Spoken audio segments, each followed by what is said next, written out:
السلام علیکم ورحمۃ اللہ وبرکاتہ۔ ہمارے گھر چوری ہو گئی۔ چور سب کچھ لے گیا لیکن ایک خط چھوڑ گیا۔ اس خط میں لکھا تھا، میں چوری کرنے نہیں آیا تھا بلکہ اپنا حق لینے آیا تھا۔ پولیس تفتیش کر رہی تھی کہ میرے شوہر نے وہ خط چھپا لیا۔ میں نے رات کو جب وہ خط پڑھا تو پیروں تلے سے زمین نکل گئی۔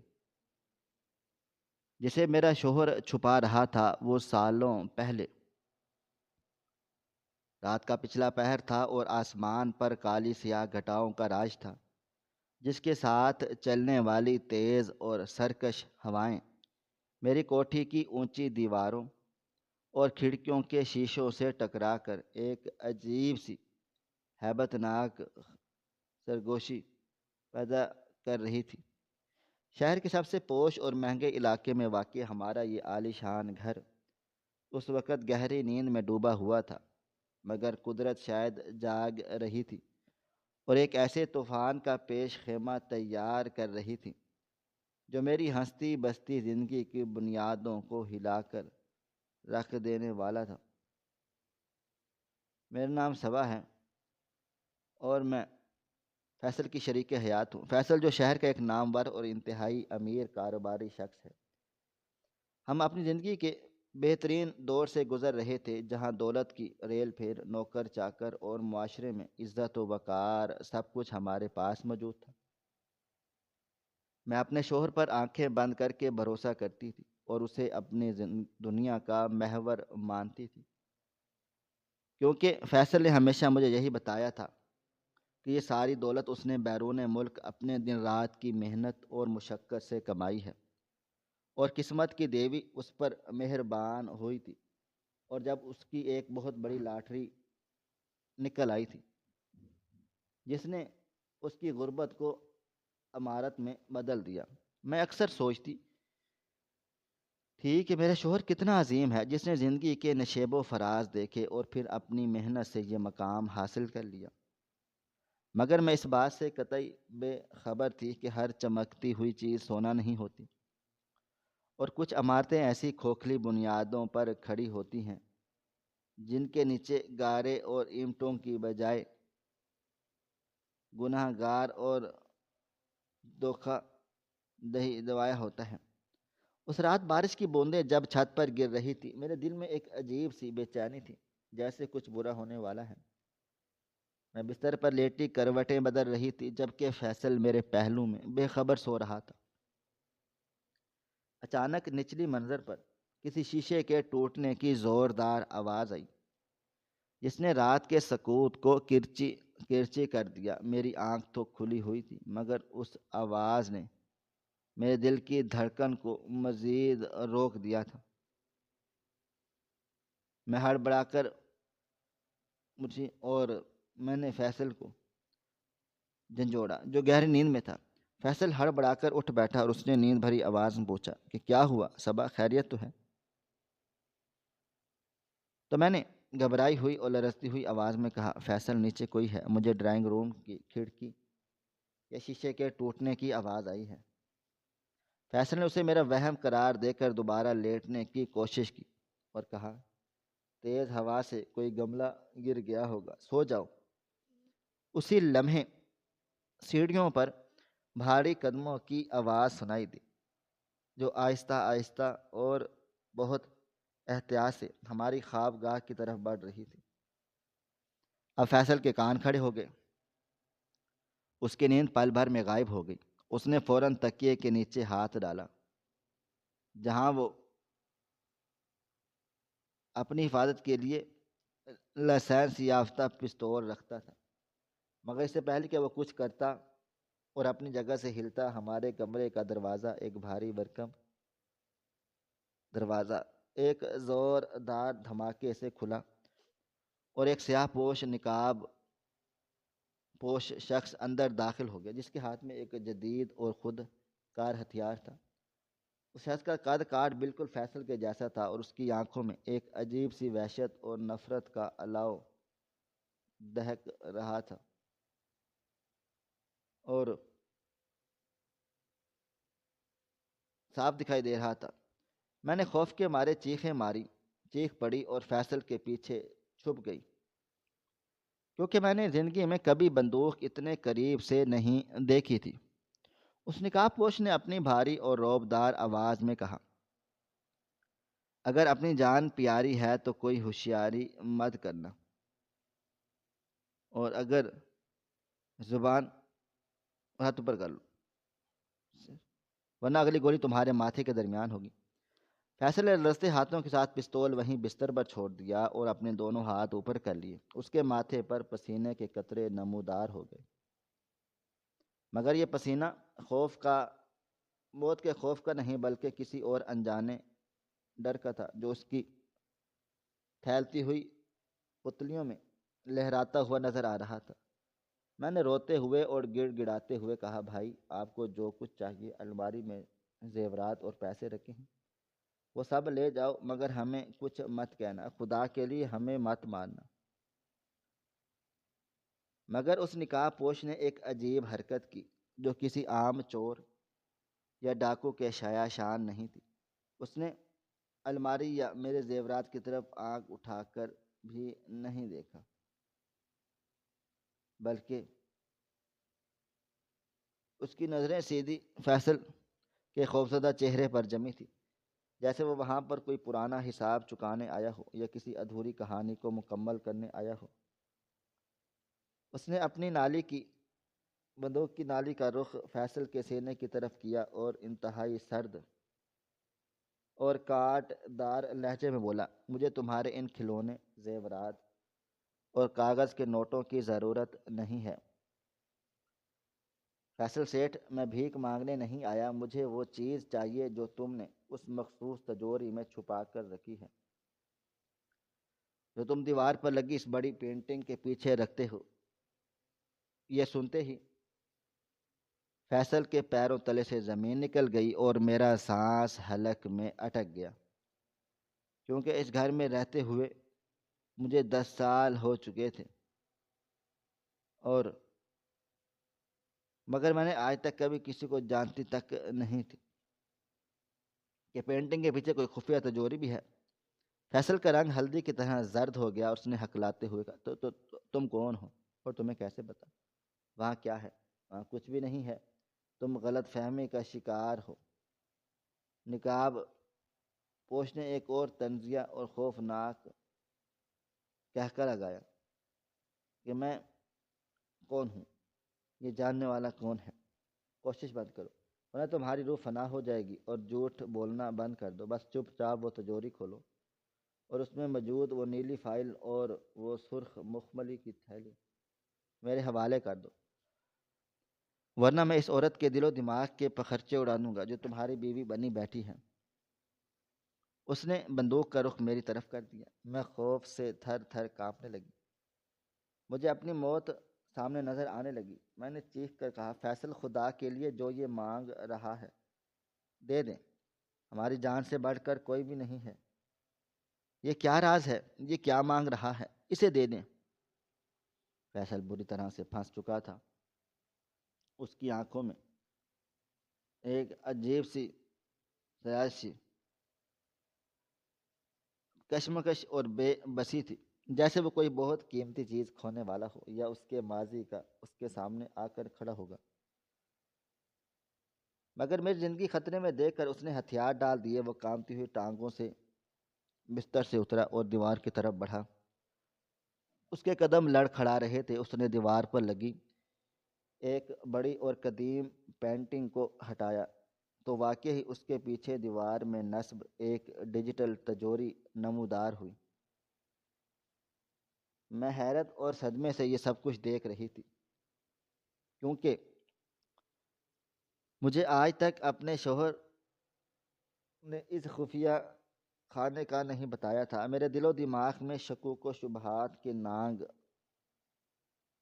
پھیلانے لگے کہ آخر اس میں ایسا کیا ہے جو مجھ سے چھپایا گیا ہے۔ فیصل نے کانپتے ہاتھوں سے کوڈ ملایا، اس کی انگلیاں لرز رہی تھی اور تجوری کا دروازہ ایک ہلکی سی آواز کے ساتھ کھل گیا۔ اندر واقعی ایک پرانی اور بوسیدہ نیلی سی فائل اور ایک سرخ مخمل کی تھیلی رکھی تھی جس میں شاید ہیرے تھے یا کوئی قیمتی چیز تھی، جس کی چمک تھیلی کے اندر بھی محسوس ہو رہی تھی۔ فیصل نے وہ دونوں چیزیں نکال لیں اور نقاب پوش کی طرف بڑھا دی۔ اس کا انداز ایسا تھا جیسے وہ اپنی جان نکال ڈالے گا، اور نقاب پوش نے وہ چیزیں جھپٹ لی اور انہیں اپنی جیکٹ کی اندرونی جیب میں رکھا۔ اس کی آنکھوں میں ایک فاتحانہ چمک آ گئی، جیسے اس نے کوئی بہت بڑی جنگ حاصل جیت لی ہو، جیسے اس نے اپنا مقصد پورا کر لیا ہو۔ فیصل نے ڈرتے ڈرتے کہا کہ اب تو تمہیں سب کچھ مل گیا ہے نا، جس کے لیے تم آئے تھے، اب جاؤ اور ہمیں بخش دو۔ ہم نے تمہارا چہرہ نہیں دیکھا، ہم پولیس والوں کو کچھ بھی نہیں بتائیں گے، کچھ بھی نہیں کہیں گے۔ نقاب پوش دروازے کی طرف بڑھا، مگر پھر وہ رک گیا۔ وہ مڑا، اس نے ایک بار پھر فیصل کو گہری نظروں سے دیکھا اور گہری نفرت بھری نظروں سے دیکھ کر جیب میں سے ایک تہہ کیا ہوا خط نکالا اور فیصل کے منہ پر دے مارا۔ اس نے گرج دار آواز میں کہا، یہ مت سمجھنا کہ میں کوئی عام چور یا لٹیرا ہوں جو تمہاری یہ بھیک لینے کے لیے آیا تھا۔ تو وہ بس میں لینے آیا تھا تو میرا تھا، اور تم نے اسے ناجائز طریقے سے اپنا بنایا ہوا تھا۔ یہ خط پڑھ لینا، شاید تمہاری یادداشت واپس آ جائے اور تمہیں یاد آ جائے کہ تم نے ماضی میں کیا کیا گل کھلائے ہوئے تھے، اور کن لاشوں پر تم نے یہ محل تعمیر کیا۔ یہ کہہ کر وہ نقاب پوش تیزی سے پلٹا اور اندھیرے میں غائب ہو گیا۔ اس کے جاتے ہی کمرے میں ایک جان لیوا خاموشی چھا گئی۔ فیصل نے وہ کاغذ زمین سے اٹھایا اور اپنی مٹھی میں بھینچ لیا۔ اس کا پورا جسم سوکھے پتے کی طرح کانپ رہا تھا۔ اس کا چہرہ افق تھا، جو ابھی تک صدمے کی کیفیت میں تھی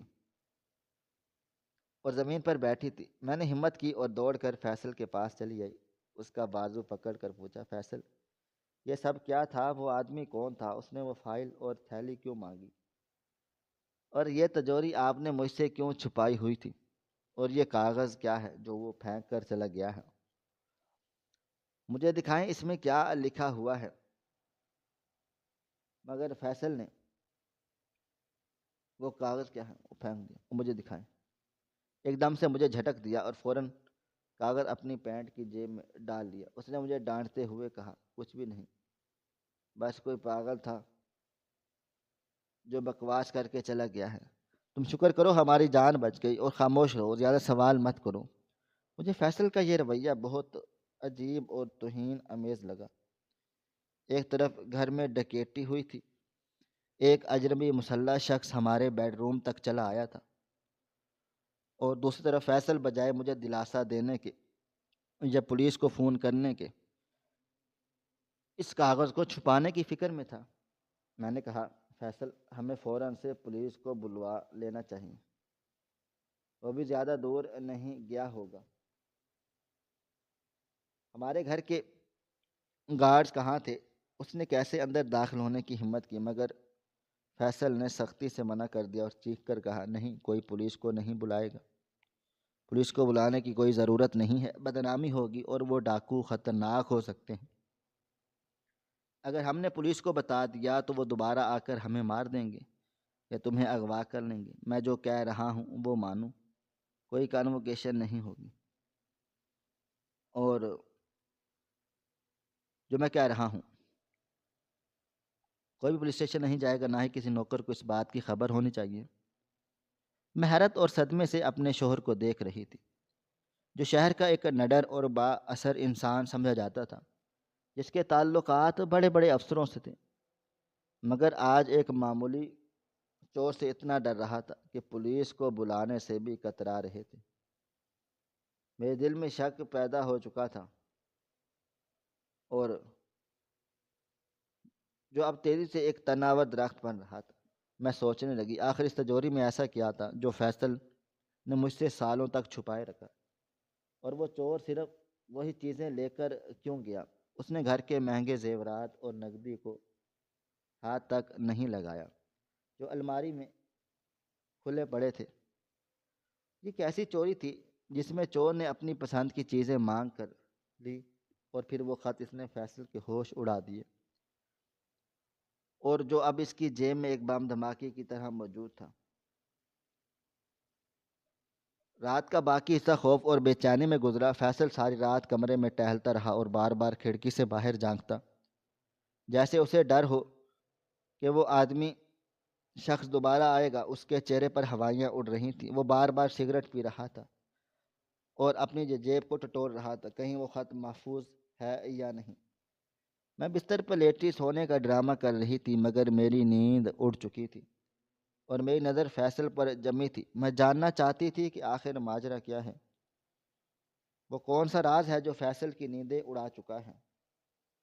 صبح ہوئی تو گھر کا ماحول سوگوار تھا۔ بارش تھم چکی تھی مگر بادلوں ابھی بھی چھائے تھے۔ نوکروں کو جب ٹوٹی ہوئی کھڑکی کا پتہ چلا تو وہ بھی سہم گئے، مگر فیصل نے سب کو سختی سے ہدایت دی کہ کسی سے بھی اس واقعے کا ذکر نہیں کرنا دیا جائے، اور اس نے کہا کہ بس معمولی چوری تھی اور چور بھاگ گئے۔ میں نے دیکھا کہ فیصل بھائی کی آنکھوں میں کے گرد سیاہ ہلکے تھے اور وہ بڑھ کر چلے گئے ہیں، اور مجھے نظر چرا رہا تھا۔ دوپہر کے وقت فیصل کسی کام سے باہر جانے کی تیاری کرنے لگا۔ اس نے اپنا وہی کوٹ پہنا جو اس نے رات کو پہنا تھا، مگر شاید اسے گرمی لگی یا گھبراہٹ ہوئی، اس نے کوٹ اتار کر کرسی پر رکھ دیا اور خود واش روم چلا گیا۔ شاید وہ اپنا منہ دھونے چلا گیا تھا تاکہ وہ اپنی پریشانی چھپا سکے۔ میں جو اسی لمحے کا انتظار کر رہی تھی، میرا دل زور زور سے دھڑک رہا تھا اور مجھے معلوم تھا کہ میرا بیٹا خط معلوم تھا اسی کوٹ کے اندرونی جیب میں رکھا تھا اور اسے کہیں اور چھپانا بھول گیا۔ شاید اسے موقع نہ ملا۔ یہ ایک سنہری موقع تھا اس راز کو جاننے کا جو میرے شوہر کے ماضی سے جڑا تھا اور جس نے ہماری زندگی میں زہر گھول دیا تھا۔ میں نے دبے پاؤں واش روم کے دروازے کی طرف دیکھا جہاں سے پانی گرنے کی آوازیں آ رہی تھیں۔ میں نے بہت ہمت کی اور تیز سے کرسی کی طرف بڑھی۔ میرے ہاتھ کانپ رہے تھے اور ماتھے پر پسینہ تھا۔ مجھے لگ رہا تھا کہ میں کوئی بہت بڑا جرم کرنے جا رہی ہوں، مگر سچ جاننا محلے والوں کو جاننا تھا۔ میں نے کوٹ کی جیب میں ہاتھ ڈالا، میری انگلیوں نے اس کاغذ کو چھو لیا جس کی سطح کھرری تھی۔ میں نے جلدی سے وہ کاغذ نکالا جو اب بھی طے شدہ تھا۔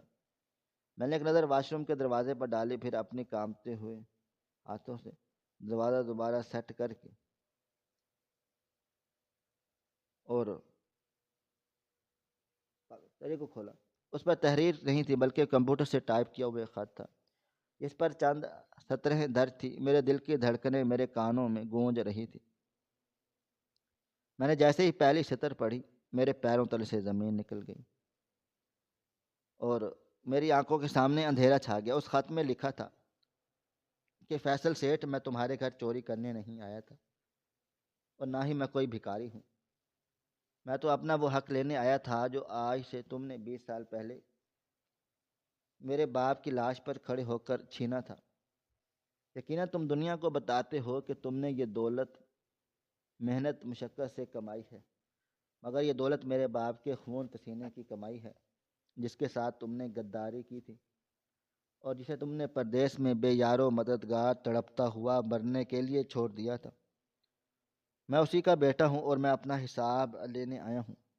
یہ تو ابھی شروعات ہے۔ یہ الفاظ میری روح تک کو میں اتر گئے تھے اور مجھے یقین ہی نہیں آ رہا تھا کہ جس سے یہ الفاظ میری روح میں اتر گئے، مجھے یقین نہ آ رہا ہو جس شوہر کو میں دیوتا سمجھتی تھی، جس کی شرافت اور ایمانداری کی مثالیں دیتی تھی، وہ ایک قاتل اور دھوکے باز ہو سکتا ہے۔ میرے ذہن میں ہزاروں سوالات اٹھنے لگے کہ 20 سال پہلے ایسا کیا ہوا تھا؟ فیصل کا وہ دوست کون تھا اور فیصل کا وہ دوست کون تھا جس نے پہلے اس خط میں ذکر کیا تھا، اور یہ کسی محل میں کسی عمارت میں خیانت کر کے کسی کا خون بہا کر حاصل کیا گیا۔ میں نے ابھی خط پورا نہیں پڑھا تھا، اچانک واش روم کے کھلنے دروازہ کھلنے کی آواز آئی، پانی کا شور تھم گیا۔ میں بوکھلا گئی اور میں نے جلدی سے وہ خط اپنی مٹھی میں بھیج لیا۔ مجھے کوئی سمجھ نہیں آ رہا تھا میں اسے کہاں چھپاؤں۔ فیصل باہر نکلا تو وہ تولیے سے اپنا منہ صاف کر رہا تھا۔ میں نے دیکھا میں کرسی کے پاس کھڑی ہوں اور میرا رنگ اڑا ہوا ہے، میں کانپ رہی ہوں۔ فیصل نے شک بھری نظریں میری طرف بڑھا دی تھی اور پھر جبا دی اور تیز سے قدم بڑھا دیا اور پوچھا، صبا تم یہاں کیا کر رہی ہو؟ میرا کوٹ کیوں چھیڑ رہی ہو؟ میں نے ہکلاتے ہوئے کوئی جھوٹ بولنے کی کوشش کی، مگر میری زبان میرا ساتھ نہیں دے رہی تھی۔ فیصل نے ایک جھٹکے سے اپنا کوٹ اٹھایا اور فوراً جیب میں ہاتھ ڈالا۔ جب اسے خط وہاں نہیں ملا تو اور بھی وہ اس کے چہرے پر ایک ایسی درندگی اور مچ چھائی کہ اس کی آنکھیں 10 سالوں میں کبھی نہیں دیکھا تھا۔ اس کی آنکھیں خون خوار ہو گئی۔ اس نے میرا بازو زور سے پکڑا اور چیخا، وہ خط کہاں ہے؟ صبا تم نے اسے نکالا ہے؟ مجھے پتہ ہے، جلدی دو مجھے خط، ورنہ میں بھول جاؤں گا کہ تم میری بیوی ہو۔ میں درد سے کراہ اٹھی اور میں نے کہا، فیصل میرا ہاتھ چھوڑیں۔ آپ کو کیا ہو گیا ہے؟ میں نے کوئی خط نہیں لیا۔ مگر فیصل کا جنون بڑھتا چلا جا رہا تھا۔ اس نے مجھے دھکا دیا اور میں بیڈ پر جا گری۔ اس نے کہا، تم نہیں جانتی تم نے کس مصیبت کو دعوت دی ہے۔ وہ خط میری موت اور زندگی کا سوال ہے۔ اگر تو وہ کسی اور کے ہاتھ لگ گیا اور میں بری طرح سے تباہ و برباد ہو جاؤں گا، مجھے وہ خط واپس کر دو۔ اس کی آواز میں ایک ایسی دہشت تھی جس نے مجھے یقین دلا دیا یہ اگر خط سچ کہہ رہا ہے۔ میں نے روتے ہوئے کہا، اگر آپ سچے ہیں تو ڈر کس بات کا ہے؟ اور وہ چور آپ کو قاتل کیوں کہہ رہا تھا؟ اس خط میں لکھے ہوئے خون کا کیا مطلب ہے؟ یہ سن کر فیصل ساکت ہو گیا۔ اسے سمجھ آ گئی تھی کہ یہ معاملہ کچھ اور ہے اور خط پڑھ چکی ہوں۔ اب راز نہیں، وہ گھٹنوں کے بل زمین پر بیٹھ گیا۔ اس نے اپنا سر پکڑ لیا جیسے وہ ہار گیا ہو۔ اسی لمحے کمرے میں ایک جان لیوا اور منحوس خاموشی چھا گئی۔ باہر طوفان تھم چکا تھا، مگر اس گھر کے اندر اور میرے دل میں ایک نیا اور خوفناک طوفان برپا ہو چکا تھا، جس نے اعتماد، محبت اور رشتے کے سارے بندھن توڑ دیے۔ میں دور کھڑی اس اجنبی شخص کو دیکھ رہی تھی جس کے ساتھ میں نے اپنی زندگی کے بہترین سال گزارے تھے، مگر آج مجھے لگ رہا تھا کہ میں اسے جانتی ہی نہیں۔ یہ وہ فیصل نہیں تھا جس سے میں نے محبت کی تھی۔ میرے دل میں خوف اور تجسس کی جنگ جاری تھی۔ میں جاننا چاہتی تھی کہ آخر وہ کون سا گہرا راز ہے جو فیصل کو اتنا کمزور اور ڈرا ہوا بنا رہا ہے۔ اور وہ نقاب پوش کون تھا لڑکا جس کی آنکھوں میں فیصل کے لیے اتنی نفرت تھی اور اپنی جان پر کھیل کر یہاں آیا؟ میں نے فیصلہ کر لیا، اب میں خاموش نہیں رہوں گی۔ میں اس راہ کی تہہ تک چلی جاؤں گی، چاہے اس کے لیے مجھے کوئی بھی قیمت چکانی پڑ جائے، کیونکہ یہ صرف دولت کا معاملہ نہیں تھا بلکہ انصاف اور سچائی کا معاملہ تھا۔ میرے گھر کی 4 دیواری میں دفن تھا اور جسے وہ نقاب پوش ہوا دے کر چلا گیا تھا۔ اب دیکھنا یہ باقی تھا کہ ماضی کا یہ بھوت ہماری زندگیوں کو کس طرح سے نکلتا ہے اور فیصل کب تک اپنے گناہوں پر پردہ ڈال کر سکتا ہے۔ میں نے وہ خط اپنی مٹھی میں اور سختی سے بھینچ لیا جو اب میرے پاس ایک ثبوت تھا اور شاید میری بربادی یا پھر سچائی کا پروانہ۔ میں نے کانپتی ہوئی آواز میں خط کا اگلا جملہ پڑھنے کی کوشش کی، مگر میری آنکھوں میں آنسو آ گئے، کیونکہ اس میں لکھا تھا، تمہاری بیوی جسے تم پاکیزہ کمائی کھلاتے ہو، اگر اسے پتہ چل گیا کہ اس کے منہ میں جانے والا نوالا یتیموں کا حق ہے تو شاید وہ زہر کھا لے گی۔ یہ پڑھ کر مجھے لگا کہ میری رگوں میں خون نہیں بلکہ زہر دوڑ رہا ہے۔ میں وہیں زمین پر بیٹھ گئی، کیونکہ میرے پیروں میں زمین ختم ہونے کے برابر تھی، کھڑے رہنے کی شکت ختم ہو گئی تھی اور میں جان چکی تھی کہ میری جنت دراصل دوزخ کے کنارے پر کھڑی ہے۔ کمرے میں پھیلی وہ منحوس خاموشی اب ایک طوفان کا روپ دھار چکی تھی۔ میں زمین پر بیٹھی تھی اور میرے ہاتھ میں وہ خط تھا جو میرے شوہر کی شرافت کے کفن میں آخری کیل ثابت ہو رہا تھا۔ فیصل جو اب تک ایک طاقتور اور با اثر شخصیت کا مالک بنا پھر رہا تھا، اور اچانک سے اس با اثر سفر مالک بھی اس وقت میرے سامنے ایک ہارے ہوئے جواری کی طرح گھٹنوں کے بل بیٹھا تھا۔ اس کی آنکھوں میں خوف تھا جو صرف موت کے وقت انسان کی آنکھوں میں ہوتا ہے۔ میں نے ہمت مجتمع کی اور اپنی لڑکھلاتی ہوئی ٹانگوں پر کھڑی ہوئی، میرے اندر کا نسوانی وقار جاگ اٹھا۔ میں نے فیصل کی آنکھوں میں آنکھیں ڈال کر انتہائی سرد لہجے میں پوچھا، فیصل مجھے سچ سچ بتاؤ، یہ امجد کون ہے؟ اور یہ خون کس کا ہے جس کا ذکر اس خط میں ہے؟ اور وہ لڑکا کون تھا جو تمہاری جان کے در پہ تھا؟ اگر تم نے آج سچ نہ بولا تو میرا اور تمہارا رشتہ اسی لمحے ختم ہو جائے گا۔ فیصل نے سر اٹھایا، اس کا چہرہ آنسوؤں سے تر تھا۔ اس نے کانپتے ہوئے ہونٹوں سے کہا، صبا میں گناہ گار ہوں، میں بہت بڑا گناہ گار ہوں، اور گناہ گار ہوں۔ یہ دولت، یہ کوٹھی، یہ عزت، یہ سب جھوٹ ہے، یہ سب سراب ہے۔ اس کی بنیاد ایک ایسے گناہ پر ہے جو میں نے آج سے 20 سال پہلے کیا تھا اور جسے میں دفن کر چکا تھا، مگر مجھے معلوم نہ تھا کہ مردے بھی قبروں سے اٹھ کر اپنا حساب مانگنے آ جاتے ہیں۔ فیصل نے اپنی کہانی سنانا شروع کر دی تو کمرے کی فضا مزید سوگوار ہو گئی۔ اس نے بتایا کہ 20 سال پہلے میں اور میرا بچپن کا دوست امجد روزگار کی تلاش میں بیرون ملک چلے گئے تھے۔ ہم دونوں غریب تھے مگر ہمارے خواب بہت بڑے تھے۔ امجد بہت محنتی اور ایماندار تھا اور میں اسے اپنا سگا بھائی سمجھتا تھا۔ ہم نے وہاں ایک کنسٹرکشن کمپنی میں مزدوری شروع کر لی۔ ہم ایک ہی کمرے میں رہتے تھے، ایک ہی تھالی میں کھاتے پیتے تھے، اپنے گھر والوں کو تھک لگاتے تھے اور تسلیاں دیتے تھے، جلدی ہمارے دن پھر جائیں گے۔ پھر ہماری قسمت جاگی، ہمیں صحرا میں کام کے دوران ایک ایسی جگہ ملی جہاں کچھ قیمتی پتھر اور قدیم نواردات دبے ہوئے تھے۔ شاید وہ کسی پرانے قافلے کا مال تھا جو ریت میں دب گیا تھا۔ امجد نے وہ خزانہ دیکھا تو اس کی آنکھوں میں چمک آ گئی، مگر وہ ایماندار تھا۔ اس نے کہا، فیصل ہم یہ حکومت کے حوالے کر دیں گے یا اس کا کچھ حصہ رکھ کر باقی ایمانداری سے تقسیم کر لیں گے تاکہ ہم حلال کھا پی سکیں۔ مگر میرے اندر کا شیطان جاگ اٹھا تھا۔ مجھے لگا یہ موقع بار بار نہیں ملتا۔ اگر میں یہ سارا مال ہتھیار ہو تو میں پوری زندگی بادشاہوں کی طرح گزار سکتا ہوں۔ امجد میری راہ میں رکاوٹ تھا۔ میں نے اسے سمجھانے کی کوشش کی مگر وہ نہیں مانا۔ تو اور پھر وہ کالی رات چلی آئی جب صحرا میں آندھی چل رہی تھی اور ہم خیمے میں اکیلے تھے۔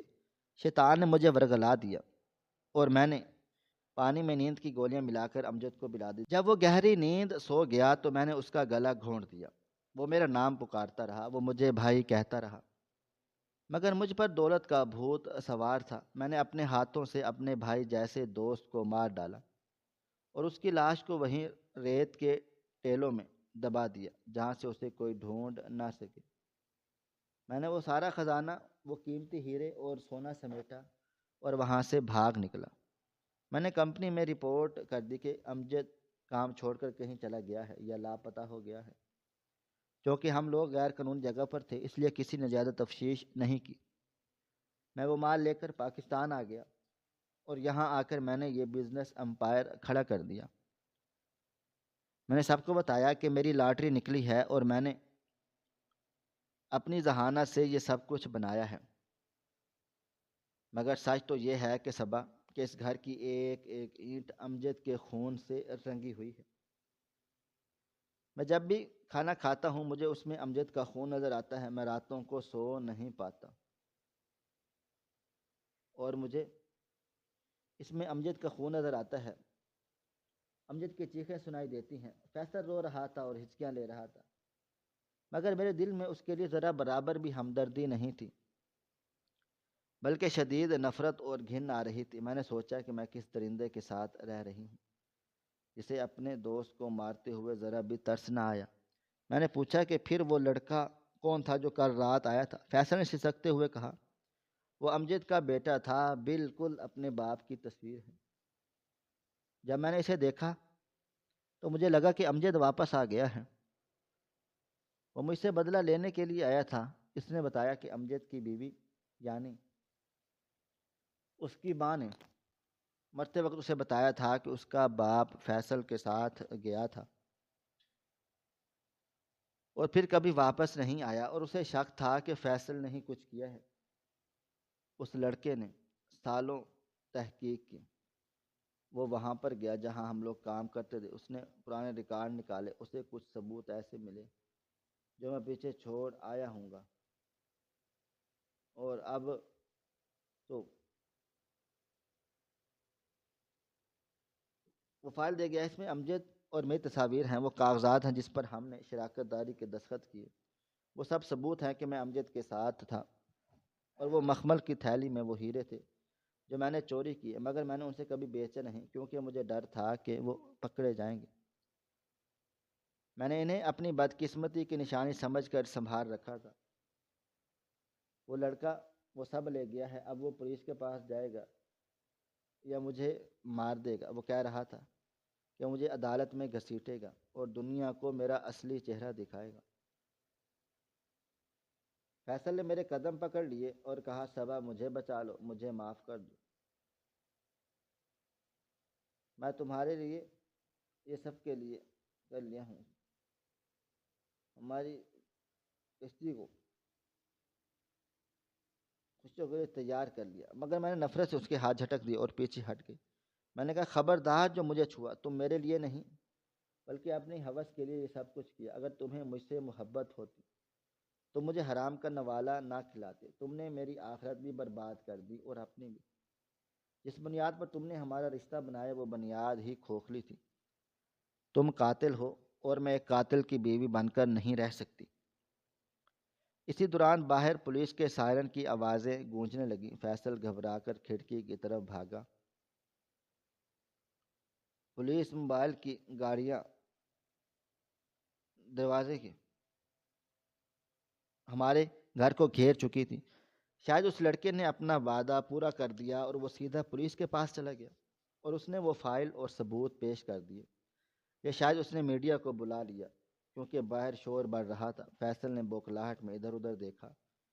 وہ بھاگنا چاہتا تھا مگر اب بھاگنے کا بھی اس کا کوئی فائدہ نہیں تھا، اور اسے دوبارہ تجوری کی طرف دیکھا مگر وہ خالی تھی۔ اس کا ماضی اس کے سامنے آ کھڑا تھا، اس کا حال تباہ ہو چکا۔ پولیس والوں نے لاؤڈ سپیکر پر اعلان کر دیا کہ فیصل سیٹھ اپنے آپ کو قانون کے حوالے کر دو، تمہارے خلاف پکے ثبوت موجود ہیں اور امجد کے قتل کا کیس دوبارہ کھل چکا ہے۔ فیصل نے مایوسی سے میری طرف دیکھا اور کہا، صبا میں جیل میں نہیں جانا چاہتا، میں مر جاؤں گا۔ مگر میں نے اسے کوئی دلاسا نہیں دیا۔ میں پتھر کی مورتی بنی کھڑی رہ گئی۔ مجھے کچھ ہی دیر میں پولیس انسپکٹر اپنے عملے کے ساتھ ہمارے کمرے میں داخل ہوا۔ ان کے ساتھ وہی نقاب پوش لڑکا بھی تھا مگر اب اس کے چہرے پر نقاب نہیں تھا۔ وہ ایک نوجوان اور وجیحہ لڑکا تھا جس کی آنکھوں میں بے پناہ درد اور غصہ تھا۔ وہ بالکل اپنے باپ کے جیسا لگتا تھا۔ فیصل اسے دیکھ کر مزید سہم گیا۔ اس لڑکے نے آگے بڑھ کر فیصل کے گریبان میں ہاتھ ڈالا اور چیخ کر بولا، دیکھا فیصل چاچا، میں نے کہا تھا نا میں اپنا حق لے کر رہوں گا۔ میرے باپ کی ہڈیاں صحرا میں رولتی رہی ہیں اور تم یہاں مخمل کے برستوں پر سوتے رہے ہو۔ آج انصاف ہوگا، آج تمہیں دنیا دیکھے گی تم کتنے بڑے دھوکے باز ہو۔ پولیس نے فیصل کو ہتھ کڑیاں لگائیں اور اسے گھسیٹتے ہوئے باہر لے جانے لگی۔ فیصل بار بار مڑ کر مجھے دیکھ رہا تھا جیسے وہ مجھ سے مدد کی بھیک مانگ رہا ہو، مگر میں نے اپنا رخ موڑ لیا۔ میرے لیے وہ شخص مر چکا تھا جس سے میں نے محبت کی تھی۔ اور ایک منٹ، انسپیکٹر نے میرے پاس آ کر کہا، میڈم ہمیں افسوس ہے، آپ کے شوہر ایک سنگین جرم میں ملوث ہیں۔ یہ ساری جائیداد، یہ گھر، یہ بینک بیلنس سب ضبط کر لیا جائے گا، کیونکہ یہ چوری کی دولت سے بنایا گیا ہے۔ آپ کو یہ گھر خالی کرنا ہوگا۔ میں نے سکون کا سانس لیا اور کہا، مجھے اس گھر کی ضرورت نہیں ہے انسپیکٹر صاحب، یہ گھر میرے لیے جہنم سے بدتر ہے اور میں ایک پل بھی یہاں پر نہیں رہنا چاہتی۔ آپ قانون کے مطابق کارروائی کریں، میں اپنی اسی زندگی میں خوش رہ لوں گی جو سچائی پر مبنی ہوگی، چاہے وہ غربت کی ہی کیوں نہ ہو۔ فیصل کو پولیس کی گاڑی میں بٹھا دیا گیا اور میڈیا کے کیمرے اس کے چہرے پر محفوظ کر رہے تھے۔ وہ شخص جو کل تک شہر کے سب سے معزز ترین انسانوں میں شمار ہوتا تھا، آج ہتھ کڑیوں میں جکڑا ہوا ایک عبرت کا نشان بنا ہوا تھا۔ امجد کا بیٹا وہیں کھڑا تھا، اس نے میری طرف دیکھا اور احترام سے سر جھکا دیا۔ اس نے کہا، بھابھی مجھے معاف کر دینا، میں نے آپ کو ڈرایا، مگر میرے پاس کوئی راستہ نہیں تھا، میں بس اپنے باپ کی روح کو سکون پہنچانا چاہتا تھا۔ میں نے نم آنکھوں سے اسے دیکھا اور کہا، بیٹا تم نے ٹھیک کیا، تم نے مجھے ایک بہت بڑے دھوکے سے نکال لیا، ورنہ شاید میں ساری زندگی ایک قاتل کے ساتھ گزار دیتی اور مجھے پتہ بھی نہ چلتا۔ یہ تمہارا حق تھا اور تمہیں مل گیا۔ میں نے اسی وقت فیصلہ کیا کہ میں اس گھر سے کچھ بھی نہیں لے کر جاؤں گی، نہ زیورات، نہ کپڑے، اور نہ ہی موبائل فون۔ اور اس میں الماری سے صرف ایک اپنا قرآن پاک اٹھایا اور اپنے چند سادہ کپڑے جو میں اپنے میکے سے لائی تھی انہیں ایک چھوٹے سے بیگ میں ڈالا اور میں اس عالی شان کمرے پر آخری نظر ڈالی، جہاں میں نے کتنے خواب دیکھے تھے جو اب کرچی کرچی ہو چکے تھے۔ میں سیڑھیاں اتر کر نیچے چلی آئی، جہاں نوکر خاموشی سے کھڑے رو رہے تھے۔ انہیں بھی یقین نہیں آ رہا تھا کہ ان کا سیٹھ صاحب ایسا بھی کچھ کر سکتا ہے۔ میں نے گھر کے صدر دروازے سے قدم باہر نکالا تو بارش تھم چکی تھی اور بادل چھٹ رہے تھے۔ سورج کی ہلکی سی کرن بادلوں کے پیچھے سے جھانک رہی تھی، جو شاید اس بات کا اشارہ کر رہی تھی کہ اندھیری رات چاہے کتنی ہی طویل اور خوفناک کیوں نہ ہو، سویرا ضرور ہوتا ہے اور سچائی کا سورج آخر کار طلوع ہو کر رہتا ہے۔ میں سڑک پر پیدل چل پڑی، میرے پاس گاڑی نہیں تھی اور نہ ہی کوئی ٹھکانہ تھا، مگر میرا ضمیر مطمئن تھا کہ میں نے حرام کی کمائی کو ٹھکرا دیا ہے۔ مجھے معلوم تھا کہ آگے کی زندگی مشکل ہوگی، لوگ باتیں بنائیں گے، معاشرہ مجھے طعنے دے گا کہ شوہر جیل میں ہے، مگر میں اس بوجھ کے ساتھ نہیں جی سکتی تھی کہ میرا شوہر ایک دوست کا قاتل ہے۔ میں نے سوچا، میں محنت مزدوری کر لوں گی، ٹیوشنز پڑھا لوں گی، مگر عزت کی روٹی کھاؤں گی۔ فیصل کا انجام بہت برا ہوا۔ عدالت نے اسے امجد کے قتل اور فراڈ کے جرم میں سزائے موت سنائی اور اس کے بعد سارے اثاثے نیلام کر کے امجد کے خاندان کو ان کا حق دیا گیا اور باقی رقم فلاحی کاموں میں لگا دی گئی۔ شہر کے لوگ جو سیٹھ فیصل کی مثالیں دیتے تھے، اب اس کے نام پر تھوکتے تھے کہ اس نے دوستی جیسے مقدس رشتے کو پامال کیا۔ یہ کہانی صرف فیصل کی بربادی کی کہانی نہیں تھی، بلکہ یہ مکافات عمل کی ایک زندہ مثال تھی کہ انسان جو بوتا ہے وہی کاٹتا ہے۔ ظلم کی عمر بہت تھوڑی ہوتی ہے اور مظلوم کی آہ عرش ہلا دیتی ہے۔ امجد کا بیٹا اپنا مشن پورا کر کے واپس چلا گیا، مگر وہ جاتے جاتے مجھے سبق دے کر گیا کہ حق کبھی بھی نہیں مرتا، وہ نسلوں بعد بھی اپنا راستہ بنا کر ظالم کے گریبان تک پہنچ جاتا ہے۔ میں نے اپنی باقی زندگی اللہ کی یاد اور توبہ میں گزارنے کا فیصلہ کیا، تاکہ میں فیصل کے گناہوں کے اس سائے سے نکل سکوں جو مجھ پر پڑا تھا۔ اور آج جب میں مڑ کر دیکھتی ہوں تو مجھے وہ طوفانی رات یاد آ جاتی ہے جو میرے لیے ایک بھیانک خواب بن کر آئی تھی، مگر در حقیقت وہ رات میرے لیے ہدایت کا ذریعہ بنی، جس نے مجھے غفلت کی نیند سے جگا دیا۔ میری زندگی کا وہ نچوڑ اور حاصل ہے جسے میں اپنے آنسوں میں سیاہی سے لکھ رہی ہوں تاکہ دنیا اس سے عبرت حاصل کر لے۔ اس سانحے نے مجھے یہ انمول سبق دیا ہے کہ حرام کی دولت اور دوست کے خون پر کھڑی عمارتیں ریت کی دیوار سے بھی زیادہ کمزور ہوتی ہیں۔ فیصل نے سمجھا تھا کہ وہ اپنے گناہ کو صحرا کی مٹی میں دبا کر چلا آیا ہے، مگر وہ یہ بھول گیا تھا کہ ناحق خون کا پیچھا نسلیں کرتی ہیں اور مکافات عمل اٹل ہے۔ مجھے یہ سبق ملا کہ